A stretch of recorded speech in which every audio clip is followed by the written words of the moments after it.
This is the theBreaker.news podcast for the week of September 6th, 2020. I'm Bob Mackin, publisher of theBreaker.news and host of the theBreaker.news podcast. Welcome to edition number 150. The Breaker is your source for news, opinion, and analysis about British Columbia issues, institutions, and influencers. Later, I'll tell you how you can support The Breaker. On this edition, the Is It Just Me commentary. Headlines from the Pacific Rim and the Pacific Northwest. The Big Deal feature. The BC Greens, who have the balance of power in the BC legislature, are choosing a new leader. Hear from contestants Cam Brewer, Kim Darwin, and Sonia Furstenau. And I'll award a virtual Nanaimo bar to those making a difference. Now, is it just me? Is it just me, or was that a bizarre summer, the summer of COVID-19? Riots and looting and protests in the excited states as the battle of two old men heats up. Trump versus Biden on a screen near you, while MAGA fights Antifa. Meteorological summer is over. To weathermen and weatherwomen, it's now fall. Fear not, there are 2 weeks left until the autumn equinox. What will happen by then? A snap British Columbia election is more likely than a snap federal election. Premier John Horgan and his hubris horde think the second half of October is a good time to get a majority, even though coronavirus cases in British Columbia will keep rising and parents and students and teachers are petrified they'll get sick in the classroom. But don't worry, say Health Minister Adrian Dix and Dr. Bonnie Henry, they can stand 1 meter apart. 2 meters isn't needed anymore, they say. Oh, and the ban on gatherings of 50 or more people? Well, students can get together at high schools with as many as 120 classmates in the same gym. So talk about mixed messages and confusion. What do you think? Email Bob at theBreaker.news.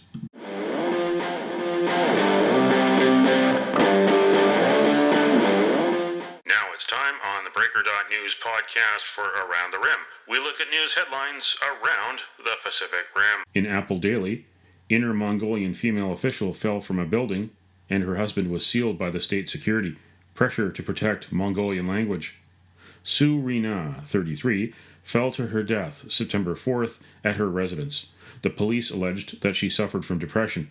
However, a suicide note showed that Sue Rina's death was related to the recent Mongolian protection of the Mongolian language.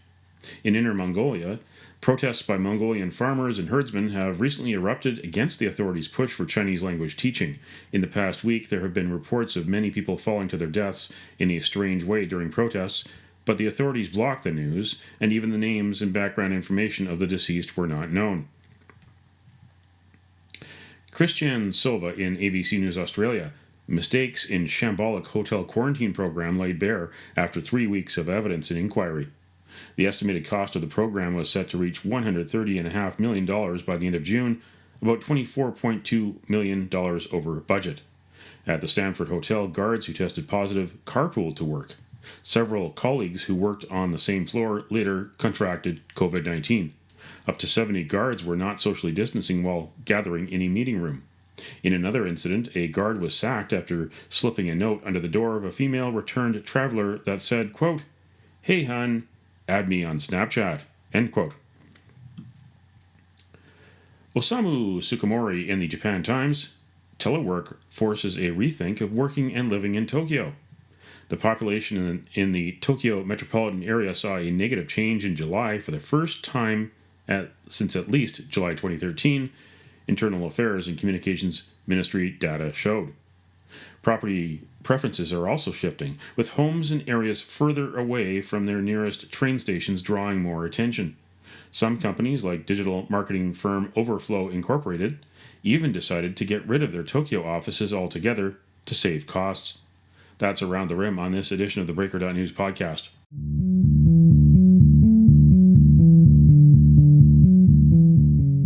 Now it's time on the Breaker.news podcast for Cascadia Calling. We look at news headlines around the Pacific Northwest. James Crepea in the Oregonian. Governor Kate Brown. I know many of you love going to Autzen Stadium and watching our Oregon Ducks kick the Washington Huskies. College football isn't happening in the Pac-12 this fall, and when the sport will return to Oregon remains unclear. Oregon State Health Officer Dr. Dean Seidlinger said the state expected increased transmission of COVID-19 in the spring and summer, particularly around holiday weekends, but it was higher than we had hoped, even as the state's statistics still compare favorably nationally. Bob Condotta in the Seattle Times, Seahawks to wear helmet decals honoring victims of racism and police brutality. Specific phrases that players and coaches will display include Black Lives Matter, End Racism, It Takes All of Us, and Stop Hate. The team will also wear shirts during pregame warm-ups that read We Want Justice, an effort organized by veteran linebacker KJ Wright. April Lawrence on Check News, we were very shocked. Businesses react to Victoria Council plan to reopen Centennial Park for camping. When Council voted to look at tearing the fences at Centennial Square back down and allowing camping once again, the reaction was fierce among some members of the business community and the public. Even Victoria's Mayor, Lisa Helps, voted against the idea. She's perplexed. The closure of the camp followed weeks of crime and violence in the square, including 2 stabbings and a drug trafficking operation that now has 17 people facing charges. And these headlines this week in theBreaker.news. Judge chooses not to intervene in sale of Richmond waterfront land near a casino. On International Overdose Awareness Day, pondering the grim numbers of BC's other public health emergency. NDP cabinet members still get bonuses despite racking up a $321 million deficit.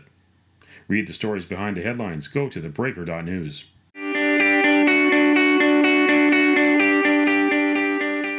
This is the Big Deal feature on the Breaker.news podcast. The BC Greens, the third party in the BC legislature, are voting on a new leader.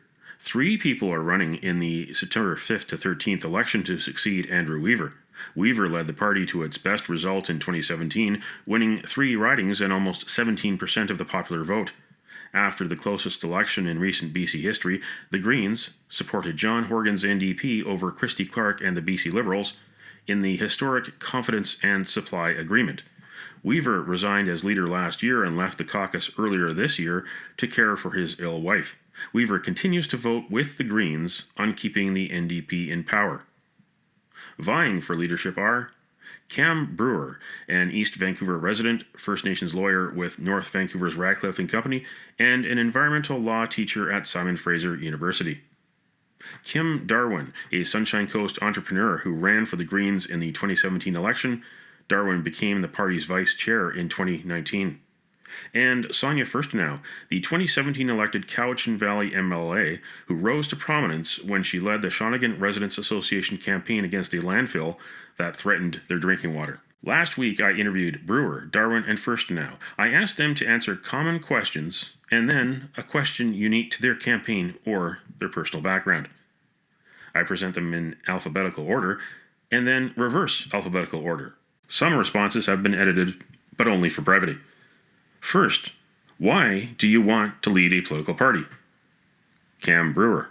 Well, Bob, for 30 years, I've been bringing people together to create environmental solutions that also provide economic opportunities. And in every stage over those 30 years, I've tried to be the most effective I can be and contribute in the most meaningful way. At this point in my career, having been an entrepreneur, an accountant, a community organizer, a lawyer, a professor, an author, I can combine all those skills and experiences into the political arena and lead the Green Party, which I believe is in the best position to continue to offer those solutions and to lead the province into the 21st century. Kim Darwin. You know, we saw our greatest gains in 2017 under the leadership of Andrew Weaver. I met Andrew Weaver in 2014 at an event, and it was his pragmatism and his passion that led me to join the party in a leadership role. I became elected to provincial council in 2014, and we need to continue the direction that Andrew Weaver started us on. And being an entrepreneur and having been part of the party since 2014, I believe I'm the best leader in order to continue us forward. Sonia Furstenau. And now I've been in the legislature for 3 years and learned a great deal about our BC legislature and BC politics. And I think that I want to build on some of the things that we've accomplished. We have accomplished some transformative change and some culture change, but there's a long ways to go. And I think that in order to achieve real change in politics, we need different kinds of leadership. and I'm not, I would say, the typical model of a political leader, a party leader, but that the leadership that I have embraced and kind of followed for the better part of the last decade is an inclusive leadership. It's a leadership that brings people in and has people work on projects and causes and work together towards a common outcome and a common purpose. Former leader Andrew Weaver has said that the Greens are too focused on southern Vancouver Island, and they need to have a bigger presence in the Lower Mainland to become a truly provincial party. What do you think? Sonia, first now. We have leadership. We have Green elected leadership on the mainland, and we are going to absolutely build on the incredible work that the elected Greens have been doing on the Lower Mainland. And so it's not accurate to say that we don't have Greens in the Lower Mainland. Of course we do. We also have Squamish got elected Greens. Nelson has an elected Green. And this is what, if you look at the trajectory of the Greens over the last decade, there is exponential growth in the number of people who have been elected. And so I think that, of course, we're going to build on those successes. I've been building those relationships from day one, but not just in the Lower Mainland, all across the province. Kim Darwin. I agree 100%. So last year, in fact, on August 16th, 2019, Andrew was touring the Sunshine Coast. Our riding association put out several events for him. He took me aside and he asked me to run as leader of the party. Of course, I thought I was going to have 3 to 4 years to put a team together, but his reasons for doing that, again, are because he saw where our gains were in 2017. And he identified me as a person who could further the party along the lines to which he started. Now, I'm on the Sunshine Coast. Technically, we are considered part of the mainland. I have 2 daughters who live in Vancouver, so I have a room to stay, and I'm ready to hit the ground running on September 14th if I am elected as the leader. Cam Brewer. Well, I agree. We need to move beyond the success under Andrew's leadership in southern Vancouver Island and expand into the Lower Mainland and across the rest of the province. Now, I live in Vancouver, work in Metro Vancouver, would run in Metro Vancouver, and I agree it's incredibly important for the party to have a foothold and a presence in the Lower Mainland. The other thing that the party needs to do going into the next election is attract the best candidates from all across the province, people who represent the diversity in the province from geographic regions across the province, and have the skills and the experience to really strengthen the party. This province is filled with amazing people, and they should be running for the Green Party. So we need a leader who can attract that breadth of experience and expertise to the party as strong candidates for the next election. The Greens have supported the NDP minority government under the Confidence and Supply Agreement. BC has had a stable government since 2017, but the NDP is seriously considering an election this fall. On the first day as leader, you would have to speak with Premier Horgan. What would you say to him? Cam Brewer. Well, what I'd say to Mr. Horgan about an early election this fall is that the time is not right for the province. The people are already concerned with COVID. The numbers are going up, concerned with the economic fallout from that. We've got high unemployment, 11% in July, 29% among young people. Families are concerned that kids are going back to school in a couple of weeks. Are they going to be safe? Are we doing the right thing? Are we spending enough on education and in the right ways? So people don't want to be distracted in these uncertain times from an unnecessary election just so the NDP can seize the moment and hope to gain more seats. What I would say to him is that instead, we need to be able to work collaboratively and have stability in the province. Now, the CASA agreement, the Confidence and Supply Agreement, as you mentioned, runs until the next election, and we would continue with that agreement, but not unequivocally. If things started to happen that are contrary to the green values, then as leader we would stand up to protect those green values. But otherwise, there's certainly no need for an early election, and I would advise the Premier against doing that. Kim Darwin. I would love to have that conversation with John Horgan. I would find it absolutely mind-boggling if the BC NDP call a snap election unnecessarily this fall, right when kids have gone back to school, when British Columbians are going to be worried not only about their physical health, but their financial health. There's absolutely no reason to call an election. The election is scheduled for, I think it's October 16, 2021. So having that conversation with John Horgan would be, you're right, one of the first things that I would be doing. The Confidence and Supply Agreement was one of the first minority government agreements that we saw in British Columbia in 2017. And it was based on a model from New Zealand, and it has worked brilliantly. It is a real democratic tool that has worked really well for British Columbians. So if I had the opportunity to continue under the Confidence and Supply Agreement for another year and a bit, I would do so. It is a better form of government than having majority governments, which I would say if the BC NDP do call a snap election, their only reason for doing so is to have a majority government, which to me is not as democratic or as good a representation for British Columbians. Sonia, first now. I would say to him what I've been saying publicly, which is it's in the midst of a pandemic, as we see the numbers rising steadily in British Columbia, and as we're grappling with a back to school plan that has created a lot of anxiety and stress for families and teachers and children, it's irresponsible at a time when there's no need for an election. The budget was passed. The three parties came together in March at the beginning of COVID and demonstrated that we were all capable and importantly recognized our responsibility to rise above partisanship in the face of a pandemic and work together. And we did that. And we achieved, a historic session, a hybrid session. The NDP were given in one day session a $5 billion increase to their budget on March 23rd.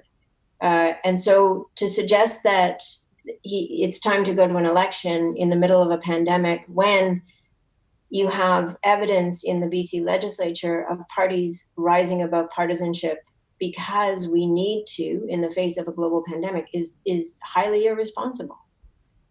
And putting partisanship ahead of the health and well-being and safety of the citizens of British Columbia in a time like this is, it's beyond irresponsible.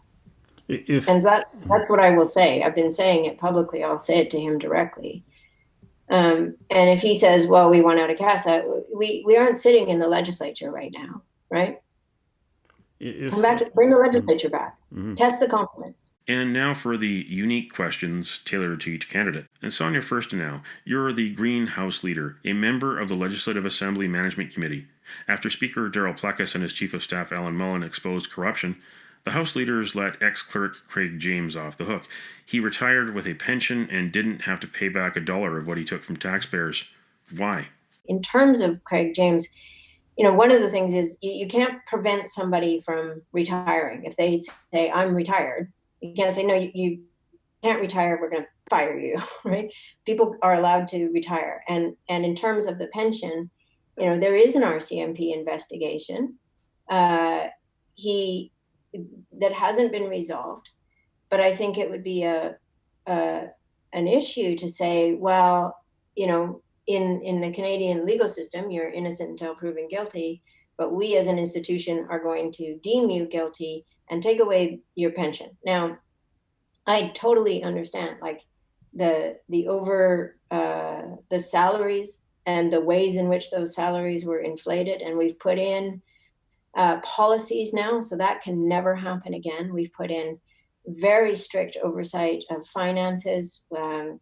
The current clerk was the first clerk in BC to be hired by an all-party committee and hired with unanimous agreement. And so one of the things is we can look at what happened in that situation and say, how do we make sure that never happens again? It's not unlike, for me, professional reliance, right? What a mess we inherited, and we had to navigate that using legal advice. Obviously, none of us are experts on employment law, and putting ultimately, from the point of view of all three of us, the well-being and long-term health of the institution of the Legislative Assembly at the center of our decisions. I also asked First Now about a report to Lamsey by Mullen that recommended major cost savings by defunding the Legislative Assembly's police force and replacing it with a security department.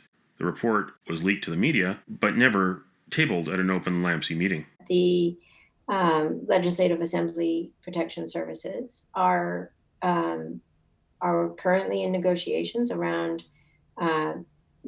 forming an association, and of course, when there's negotiations between employers and employees, those are delicate. They have to be respected, just like any negotiations in any sector. And I can assure you that Lamsey has taken that report and read it and taken it seriously, and has struck a subcommittee to work on the Legislative Assembly Protection Services piece. For Kim Darwin, you don't have a traditional leadership platform, but 7 policy themes. With a potential election on the horizon, would you be unprepared as leader? So we do have a platform that we ran on in 2017, and we are a grassroots organization. That's what makes us different. We are actually registered as a society where the members always have a say in the direction of the party. So we're not a typical party where you have this top-down leader saying we're doing this. But what I did do is I put out a series of 7 top priorities that I would have, most to do with the economic transition of British Columbia to clean energy, renewable energy, to a just economy. So in Canada and Australia are one of the only 2 first world countries that predominantly rely on resource extraction. That is not a healthy economy, especially when all the other countries are transitioning. British Columbia has a golden opportunity to lead in the transition of our economy, and I believe that the BC Green Party is the party to effect that change. For Cam Brewer, Tsawwassen and Sechelt have treaties, and a few others are getting closer to self-government, but the Musqueam, Squamish, and Tsleil-Waututh nations remain in the Indian Act after taking Olympic opportunities and then making deals with real estate developers over the years. Treaties were supposed to address historical injustice. As a specialist in First Nations law, how would you help the treaty process get moving again? Well, so as you've pointed out, every nation is in a different situation, and it reflects the fact, too, that for thousands of years, there's been a wide range of Indigenous people living in this province and a plurality of societies and legal systems. A core part of what I've been talking about during this campaign is the revitalization of Indigenous law. There were existing legal systems here in what we now call British Columbia. Those legal systems didn't go away. There's an opportunity with the work done by Val Napoleon and her clinic at the University of Victoria and others to revitalize those Indigenous legal systems, to allow Indigenous people to say, this is what our legal system looks like today. And that then creates an opportunity for a conversation that recognizes the context in the province of plurality of societies and legal systems, and that will lead to a lasting justice and peace. And that will, as you say, lift up Indigenous people. And of course, related to this is ensuring that Indigenous economies prosper. So Indigenous-owned enterprises, Indigenous land management, Indigenous involvement in the innovation and the movement towards the opportunities in a zero-carbon future. That was Cam Brewer, Kim Darwin, and Sonia Firstenow, the 3 contestants for the BC Green Party leadership. More information at cambrewer.ca, kimdarwin.ca, and soniafirstenow.ca. That's FURSTENAU. Voting continues until September 13th. The winner will be announced September 14th. For more information, go to bcgreens.ca and watch for theBreaker's coverage of the leadership announcement. When your face is gone, you won't stand alone. We'll all stand together, 'cause this is our home. And it don't matter what color you are, 'cause love will conquer hate. So you won't stand alone. You won't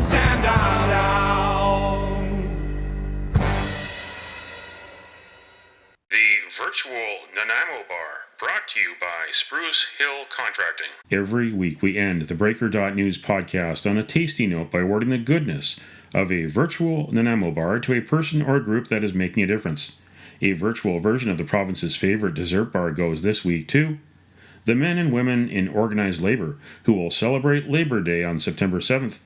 We can thank unions for 8-hour workdays, minimum wages, statutory holidays, and workplace health and safety laws.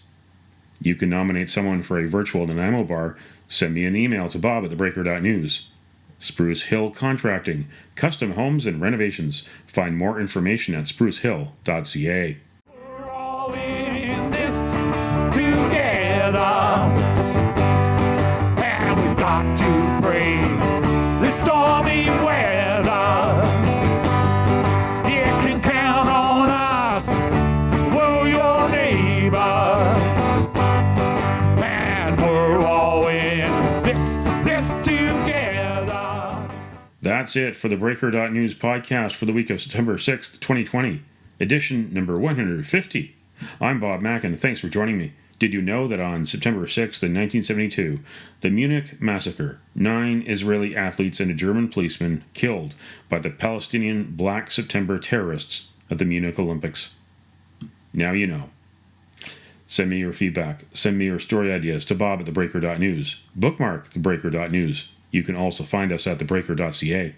Sign up for the email newsletter and get updates to your inbox. For news as it happens, follow The Breaker News on Twitter and visit theBreaker.news on Facebook. You can support The Breaker for as little as $2 a month. For more information, go to patreon.com/TheBreakerNews.